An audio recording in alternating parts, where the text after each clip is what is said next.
नमस्कार सभी को। दोस्तों, पिछले कई हफ्तों से जो सुगबुगाहट हमें सुनाई दे रही थी, वो आज जमीन पर भीषण आग के रूप में बदल चुकी है। क्योंकि रात के करीब 1 बजे मैं ईस्टर्न टाइम के हिसाब से बात कर रहा हूँ, जब दुनिया का आधा हिस्सा सो रहा था, उसी टाइम अमेरिका और इजराइल के जो जंगी जहाज हैं, उन्होंने ईरान के आसमान को मिसाइलों से भर दिया।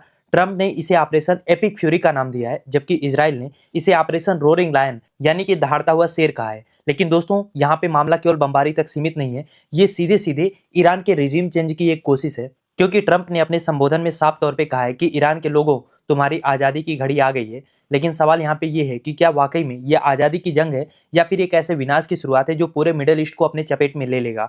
यहाँ पे हम सबसे पहले बात करते हैं उस बड़े धोखे की जो अमेरिका और इसराइल ने मिलकर ईरान के साथ किया है। क्योंकि आप यकीन नहीं करेंगे, सिर्फ 2 दिन पहले, आज से बस 2 दिन पहले ओमान की राजधानी मस्कट में ईरान और अमेरिका के बीच में परमाणु समझौते को लेकर एक ब्रेक थ्रू की खबरें आ रही थी। यहाँ तक कि आगे की बातचीत के लिए वियना और जिनेवा में टेबल भी सज चुके थे। लेकिन डिप्लोमेसी की मेज के नीचे अमेरिका ने अपना एपिक फ्यूरी का प्लान तैयार कर रखा था। अब ट्रंप का अपने डिफेंस में कहना है कि ईरान ने अपनी जो परमाणु महत्वाकांक्षाएं हैं उसको कभी छोड़ा ही नहीं था, इसीलिए ये हमला प्रीएम्प्टिव स्ट्राइक है, यानी बचाव के लिए जो पहले हमला किया जाता है वैसा हमला है। इसका मतलब ये भी है कि ट्रंप की भी महत्वाकांक्षा हमेशा से ईरान पे अटैक करने की थी, और बातचीत तो बस एक बहाना था ताकि ईरान को एलिमेंट ऑफ सरप्राइज के जरिए चौंकाया जा सके, अचानक से उनके ऊपर अटैक किया जा सके। और हमले का दायरा बहुत बड़ा था। ईरान की राजधानी तेहरान के अंदर सेमीरान डिस्ट्रिक्ट में करीब 7 मिसाइलें गिरी हैं, और ये वही इलाका है जहां ईरान के सर्वोच्च नेता अयातुल्ला अली खामनेई का निवास भी है और ईरान का प्रेसिडेंशियल पैलेस भी है। और अटैक या धमाका केवल तेहरान में नहीं हुआ है, बल्कि ईरान का जो इस्फहान और कोम जैसे स्ट्रेटेजिकली इंपॉर्टेंट शहर हैं, उन पर भी अटैक हुआ है। वहीं इजराइल ने भी अपनी तैयारियां बढ़ा दी हैं। इजराइल के जो डिफेंस मिनिस्टर हैं, इजराइल काट्ज, उन्होंने पूरे देश में स्टेट ऑफ इमरजेंसी लगा दी है। उनका कहना है कि हमने ईरान के कमांड सेंटर्स और मिसाइल लॉन्चर्स को निशाना बनाया है। लेकिन जो अभी रिपोर्ट सामने आ रही है वो ये है कि दक्षिण ईरान में एक गर्ल्स स्कूल पर भी हमला हुआ है, जिसमें करीब 40 से 50 लोगों के जान जाने की खबर है। और ये खबरें किसी का भी दिल दहला सकती हैं, क्योंकि जब सिविलियंस मारे जाते हैं किसी भी युद्ध में या उसकी कैजुअलिटी बनते हैं, तो वो दरअसल उस युद्ध का सबसे बड़ा लॉस होता है। हालांकि ईरान ने भी जवाबी कार्रवाई शुरू कर दी है। ईरान ने अपनी जो रीजनल रिटेलिएटरी डॉक्ट्रिन है उसको एक्टिव कर दिया है, और हमले के कुछ ही घंटे के भीतर ईरान ने सैकड़ों की तादाद में ड्रोन और बैलिस्टिक मिसाइलें इसराइल के ऊपर दागना शुरू कर दी है। इनफैक्ट केवल इसराइल के ऊपर नहीं, जहां जहां पे भी अमेरिकी बेस है, हर जगह पे बम के धमाके सुनाई दे रहे हैं। फॉर एग्जांपल, अगर हम बहरीन की बात करें तो यहाँ पे अमेरिकी नौसेना का जो 5th फ्लीट है उसका मुख्यालय है, और खबरों के मुताबिक यहाँ के जुफैर इलाके में ईरान की मिसाइलों ने जबरदस्त अटैक किया है। कतर की बात करें तो अल उदेद एयर बेस, जो अमेरिका का सबसे बड़ा बेस है पूरे मिडल ईस्ट में, वहां पर भी धमाके सुनाई दिए हैं। यूएई और कुवैत की बात करें तो अबू धाबी और दुबई के पास भी मिसाइलों को इंटरसेप्ट किया गया है। दुबई का जो इंटरनेशनल एयरपोर्ट है, वहां की सभी फ्लाइट्स को फिलहाल के लिए सस्पेंड कर दिया गया है। यानी कि ईरान ने मैसेज अपनी ओर से लाउड एंड क्लियर दे दिया है कि अगर तुमने हमारे घर में अटैक किया, हमारे घर में घुसने की कोशिश की, तख्ता पलट करने की सोची भी, तो मिडल ईस्ट में तुम्हारी जितनी भी चौकियां हैं, जितने भी बेस हैं, हम सबको जला देंगे, चाहे वो किसी भी देश में क्यों ना हो। तो कहने का मतलब ये है कि ये जो युद्ध शुरू हुआ है वो किसी भी एंगल से एक लिमिटेड युद्ध नहीं है। वहीं ट्रम्प भी अपनी ओर से बहुत बड़ा जुआ खेल रहे हैं। उन्होंने सीधे तौर पे ईरान की जो सेना है, जिसको वहाँ पे IRGC कहते हैं, उनको सरेंडर करने के लिए कहा है, क्योंकि ट्रम्प को लगता है कि ईरान की जनता सड़कों पे उतर कर सरकार को गिरा सकती है।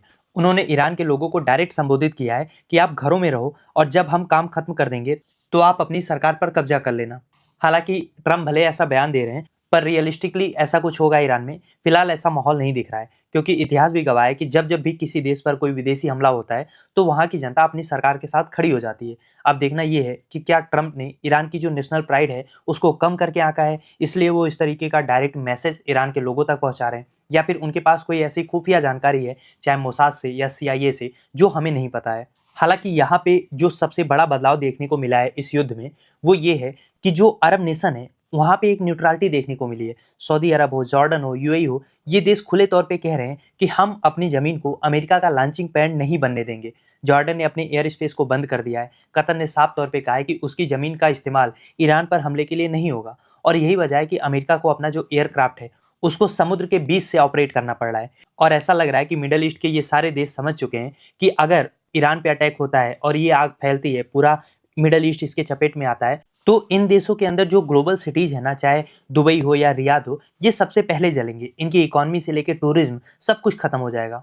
इसीलिए इस बार मिडल ईस्ट के सारे देशों ने न्यूट्रलिटी का पाथ चुना है। इसके अलावा जब जून 2025 में 12 दिनों का हवाई जंग चला था, जिसमें ईरान के ऊपर अटैक किया था अमेरिका ने, उस वक्त हमला लिमिटेड था, लेकिन इस बार ट्रंप और नेतन्याहू ने साफ कर दिया है कि वो किसी लिमिटेड स्ट्राइक के चक्कर में नहीं पड़ने वाले हैं, वो टोटल वार की तरफ बढ़ रहे हैं। ट्रंप का कहना है कि पिछली बार हमने केवल ईरान के परमाणु प्रोग्राम को ऑब्लिटरेट यानी कि खत्म करने की कोशिश की थी, लेकिन इस बार हम पूरा का पूरा रिजीम ही खत्म कर देंगे, उसको चेंज कर देंगे। और ईरान भी किसी मायने में पीछे नहीं हट रहा है, तो ये जंग किसी भी तरीके से लिमिटेड होती नहीं दिख रही है। पर दुख की बात यह है कि इस जंग के बीच में फंसे हैं वो लाखों लोग जो केवल शांति चाहते हैं। भारत के लिए भी यही चिंता का विषय है, क्योंकि चाहे ईरान का तेहरान हो या इजराइल का तेल अवीव हो, वहाँ पे हजारों भारतीय भाई बहन रहते हैं। इंडियन एम्बेसी ने एडवाइजरी जारी कर दी है कि अनावश्यक यात्रा इन देशों में ना करें, और अगर आप यहाँ पे हैं तो बंकर्स के पास चले जाएं। और इस युद्ध का इम्पैक्ट शेयर बाजार पे भी दिखने लगा है। इसके अलावा कच्चे तेल की कीमतें आसमान छूने की तैयारी में है, और अगर ये जंग हफ्ता भर भी खिंच गया तो आपकी जेब पर इसका सीधा असर पड़ेगा और पेट्रोल डीजल की कीमतें आसमान छूने वाली हैं। अब सवाल ये है कि क्या वाकई में हम एक नए मिडल ईस्ट की ओर बढ़ रहे हैं जैसा ट्रंप क्लेम कर रहे हैं, या फिर ये एक ऐसा एंडलेस वार की शुरुआत है जैसा हमने इराक और अफगानिस्तान में देखा था, जहां अमेरिका युद्ध की शुरुआत तो करता है, डोमिनेट भी करता है, लेकिन उस युद्ध से बाहर नहीं निकल पाता। अब ट्रंप जो फ्रीडम का वादा कर रहे हैं वो सुनने में हो सकता है कुछ ईरानी लोगों को अच्छा लग रहा हो, लेकिन क्या बमों के जरिए आज़ादी लाई जा सकती है, ये एक बड़ा क्वेश्चन है। ईरान की लीडरशिप भी किसी भी तरीके से डिफेंसिव मोड में नहीं है। उनके सुप्रीम लीडर अली खामनेई को किसी गुप्त ठिकाने पर शिफ्ट कर दिया गया है, लेकिन उनके कमांडर्स का कहना है कि जंग अमेरिका ने शुरू की है, लेकिन अंजाम तक हम ले जाएंगे। तो दोस्तों, यहाँ पे सवाल ये नहीं है कि कौन जीतेगा या युद्ध कितना लंबा चलेगा। सवाल ये है कि अगर रिजीम चेंज का ये एक्सपेरिमेंट फेल हो गया तो इसकी कीमत कौन चुकाएगा। क्या दुनिया एक और इराक या सीरिया झेलने को तैयार है?